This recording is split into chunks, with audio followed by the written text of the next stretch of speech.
ಇನ್ನು ಬೆಂಗಳೂರಿನ ಜನರಿಗೆ ಈ ನ್ಯೂ ಇಯರ್ ಸೆಲೆಬ್ರೇಷನ್ ಮಾಡಬೇಕು ಅಂದರೆ ಅವರ ಹಾಟ್ ಫೇವ್ರೇಟ್ ಜಾಗ ಈ ಚರ್ಚ್ ಸ್ಟ್ರೀಟ್ ಹಾಗೂ ಬ್ರಿಗೇಡ್ ರಸ್ತೆ. ಇಲ್ಲಿ ಕಲರ್ಫುಲ್ ಲೈಟಿಂಗ್ಸ್ ಇಂದ ಬ್ರಿಗೇಡ್ ರೋಡ್ ಹಾಗೂ ಚರ್ಚ್ ಸ್ಟ್ರೀಟ್ ಝಗಮಗಿಸ್ತಾ ಇದೆ. ಎಲ್ಲೆಡೆ ಸೂಕ್ತ ಬಂದೋಬಸ್ತ್ ಸಹ ಕಲ್ಪಿಸಲಾಗಿದೆ. ರಾಣಿ ಚೆನ್ನಮ್ಮ ಪಡೆ ಮಹಿಳಾ ಪೊಲೀಸ್ ಸಿಬ್ಬಂದಿ ಸೇರಿ ಹೋಮ್ ಗಾರ್ಡ್ಸ್ ಸಿಬ್ಬಂದಿ ಮಾಕ್ ಡ್ರಿಲ್ ಅನ್ನ ಮಾಡಿದ್ರು. ಇನ್ನು ಎಂಜಿ ರೋಡ್ನಿಂದ ಒಪೆರಾಯ್ ಜಂಕ್ಷನ್ವರೆಗೂ ಪೊಲೀಸ್ ಬಂದೋಬಸ್ತ್ ಬಗ್ಗೆ ಪರಿಶೀಲನೆಯನ್ನ ಮಾಡಲಾಯಿತು. ಇತ್ತ ಬ್ರಿಗೇಡ್ ರೋಡ್ಗೆ ಪೊಲೀಸ್ ಕಮಿಷನರ್ ಸಿಮಂತ್ ಕುಮಾರ್ ಸಿಂಗ್ ಭೇಟಿ ನೀಡಿ ನಾಳಿನ ಸಿದ್ಧತೆಗಳ ಬಗ್ಗೆ ಪರಿಶೀಲನೆಯನ್ನು ಸಹ ನಡೆಸಿದ್ದಾರೆ.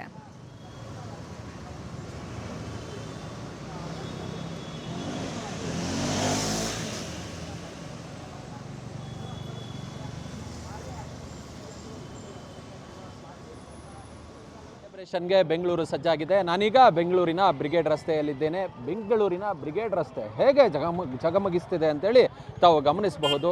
ಪ್ರತಿ ವರ್ಷದಂತೆ ಈ ವರ್ಷವೂ ಸಹ ಬೆಂಗಳೂರಿನ ಬ್ರಿಗೇಡ್ ರಸ್ತೆಯನ್ನು ಬ್ರಿಗೇಡ್ ರೋಡ್ ಅಸೋಸಿಯೇಷನ್ ಅವರು ದೀಪಾಲಂಕಾರಗಳಿಂದ ಈಗಾಗಲೇ ಜಗಮಗಿಸುವ ಕೆಲಸವನ್ನು ಮಾಡಿದ್ದಾರೆ. ಇವತ್ತು ಇನ್ನೂ ಕೂಡ ಒಂದು ದಿನ ಬಾಕಿ ಇದೆ ಹೊಸ ವರ್ಷದ ಆಗಮನವನ್ನು ಮಾಡ್ಕೊಳ್ಳೋದಕ್ಕೆ. ಈಗಾಗಲೇ ಹೊಸ ವರ್ಷವನ್ನು ಕಣ್ತುಂಬಿಕೊಳ್ಳೋದಕ್ಕೆ ಅಥವಾ ಬ್ರಿಗೇಡ್ ರಸ್ತೆಯನ್ನಿನ ದೀಪಾಲಂಕಾರವನ್ನು ಕಣ್ತುಂಬಿಕೊಳ್ಳೋದಕ್ಕೆ ಸಾಕಷ್ಟು ಜನರು ಕೂಡ ಬ್ರಿಗೇಡ್ ರಸ್ತೆ ಚರ್ಚ್ ಸ್ಟ್ರೀಟ್ ಕಡೆ ಮುಖವನ್ನು ಮಾಡ್ತಿದ್ದಾರೆ. ಅದನ್ನು ಕೂಡ ಗಮನಿಸ್ಬೋದು ಯಾವ ಮಟ್ಟಿಗೆ ಈಗಾಗಲೇ ಜನರು ಬ್ರಿಗೇಡ್ ರಸ್ತೆ ಚರ್ಚ್ ಸ್ಟ್ರೀಟ್ ಕಡೆ ಬರ್ತಿದ್ದಾರೆ ಅಂತೇಳಿ. ಅಷ್ಟರ ಮಟ್ಟಿಗೆ ಜನರು ಯೂತ್ಸು ಈಗಾಗಲೇ ಬ್ರಿಗೇಡ್ ರಸ್ತೆಗೆ ಚರ್ಚ್ ಸ್ಟ್ರೀಟ್ನಲ್ಲಿ ಬಂದು ಒಂದಷ್ಟು ಈಗಾಗಲೇ ದೀಪಾಲಂಕಾರ ಇರ್ಬೋದು ಅಥವಾ ಇಲ್ಲಿನ ವ್ಯವಸ್ಥೆಯನ್ನು ಕಣ್ತುಂಬಿಕೊಳ್ಳುವ ಕೆಲಸವನ್ನು ಮಾಡ್ತಿದ್ದಾರೆ. ಕಾರಣ ಸಹಜವಾಗಿ ನಾಳೆ ಒಂದಷ್ಟು ಜಾಸ್ತಿ ಜನ ಸೇರಬಹುದು, ಹೀಗಾಗಿ ಕ್ರೌಡ್ ಆಗಬಹುದು ಅನ್ನೋ ಹಿನ್ನೆಲೆಯಲ್ಲಿ ಈ ರೀತಿಯಾಗಿ ಒಂದಷ್ಟು ತಯಾರಿಯನ್ನು ಮಾಡ್ಕೊಳ್ತಿರುವಂತಹದ್ದನ್ನು ನಾವು ಸಹ ಗಮನಿಸ್ತಿದ್ದೀವಿ. ಒಂದು ಈಗಾಗಲೇ ಬೆಂಗಳೂರು ಪೊಲೀಸರು ಹೊಸ ವರ್ಷವನ್ನು ಆಗಮನವನ್ನು ಮಾಡ್ಕೊಳ್ಳೋದಕ್ಕೆ ಸಾಕಷ್ಟು ಹೊಸ ವರ್ಷಕ್ಕೆ ಕ್ಷಣಗಣನೆ ಆರಂಭವಾಗಿದೆ. ನಮ್ಮ ಜೊತೆ ಮಾತಾಡಲಿಕ್ಕೆ ಬೆಂಗಳೂರು ಪೊಲೀಸ್ ಆಯುಕ್ತ ಸಿಮಂತ್ ಕುಮಾರ್ ಸಿಂಗ್ ಅವರು ಇದ್ದಾರೆ. ಅವ್ರನ್ನ ಮಾತಾಡ್ತಾ ಹೋಗೋಣ. ಸರ್ ನಮಸ್ತೆ.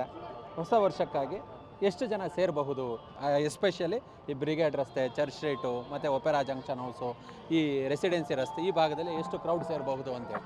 ಅಲ್ಲ, ಲಾಸ್ಟ್ ಇಯರ್ದು ರೆಕಾರ್ಡ್ ನೋಡಿದರೆ ಅಂದಾಜು 3-4 ಲಕ್ಷ ಜನ ಸೇರ್ಬೋದು ಈ ಸರಿ. ನಾವು ಅಂದಾಜು 4 ಲಕ್ಷದ್ದು ಎಕ್ಸ್ಪೆಕ್ಟ್ ಮಾಡ್ತಾಯಿದ್ದೀವಿ.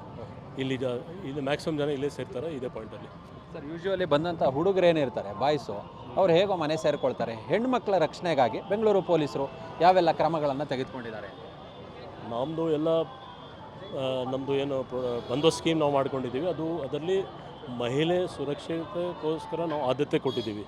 ಇದರಲ್ಲಿ ಬೇರೆ ಬೇರೆ ಭಾಗ ಇದೆ. ಒಂದು, ನಮ್ಮ ಮಹಿಳೆ ಸ್ಟಾಫ್ ಜಾಸ್ತಿ ಇಟ್ಕೊಂಡಿದ್ದೀವಿ. ಜೊತೆಗೆ ವುಮೆನ್ ಹೆಲ್ಪ್ ಡೆಸ್ಕ್ ಮಾಡ್ತಾಯಿದ್ದೀವಿ. ಮತ್ತು ನಮ್ಮ ಆ್ಯಪ್ ಮುಖಾಂತರ ಅವ್ರಿಗೆ ತಕ್ಷಣ ನಮ್ಮ ಕಂಟ್ರೋಲ್ ರೂಮ್ಗೆ ಮಾಹಿತಿ ಹೋಗುತ್ತೆ. ಜೊತೆಗೆ ವುಮನ್ ಬೌನ್ಸರ್ಸ್ ಕೂಡ ಇಟ್ಕೊಳ್ಳಿಕ್ಕೆ ಹೇಳಿದ್ದೀನಿ. ಪ್ಲಸ್ ವುಮೆನ್ ಡ್ರೈವರ್ಸ್ ಸ್ಟಾಫ್ ಅಂದರೆ ಕ್ಯಾಬ್ ಇರಲಿ ಅಥವಾ ನಮ್ಮ ಆಟೋ ರಿಕ್ಷಾ ಅಲ್ಲಿ ಇಟ್ಕೊಳ್ಳಿಕ್ಕೆ ಹೇಳಿದ್ದೀನಿ. ಸರ್, ಒಂದು ವಿಚಾರ ವೈರಲ್ ಆಗ್ತಿದೆ. ಏನಂತ ಹೇಳಿದ್ರೆ, ಈ ಪೊಲೀಸರು ಯಾರು ಕುಡಿದು ತೂರಾಡ್ತಿರ್ತಾರೋ, ಯಾರು ಟೈಟ್ ಆಗಿರ್ತಾರೋ, ಯಾರು ನಿಯಂತ್ರಣವನ್ನು ಕಳ್ಕೊಂಡಿರ್ತಾರೋ ಅಂಥವ್ರನ್ನ ಪೊಲೀಸ್ ಜೀಪಲ್ಲೇ ವ್ಯಾನಲ್ಲಿ ಕರ್ಕೊಂಡೋಗಿ ಮನೆಗೆ ಬಿಡ್ತಾರೆ ಅಂತೇಳಿ, ಅದು ಸತ್ಯನಾ? ಇಲ್ಲ, ಇದರಲ್ಲಿ ಒಂದು ತಪ್ಪು ಇದು ಇದೆ. ಒಂದು ಏನಾಗಿದ್ರೆ, ಯಾರಿಗೆ ತೊಂದರೆ ಆಗಿದ್ರೆ, ಸಪೋಸ್ ಯಾರೋ ರೋಡಲ್ಲಿ ಬಿದ್ದಿದ್ದಾರೆ, ಅವ್ರಿಗೆ ಆ್ಯಂಬುಲೆನ್ಸ್ ವ್ಯವಸ್ಥೆ ಬೇಕು ಅಥವಾ ತಕ್ಷಣ ಏನಾದರೂ ಎಮರ್ಜೆನ್ಸಿ ಇದ್ದರೆ ಖಂಡಿತ ಯಾರಿಲ್ಲ ಅಂದರೆ ಪೊಲೀಸ್ ಬರಲೇಬೇಕು ಮುಂದೆ. ಆದರೆ ಜನಸಾಮಾನ್ಯಕ್ಕೆ ಯಾರಿಗೆ ಗಾಡಿ ಅಥವಾ ವೆಹಿಕಲ್ ಬೇಕು ಅವ್ರಿಗೋಸ್ಕರ ಎಕ್ಸ್ಟ್ರಾ ಬಸ್ಸಸ್ ಮತ್ತು ಟೆಂಪೋ ಟ್ರಾವೆಲ್ದು ವ್ಯವಸ್ಥೆ ಮಾಡ್ಕೊಂಡಿದ್ದೀವಿ ಈ ಸರಿ.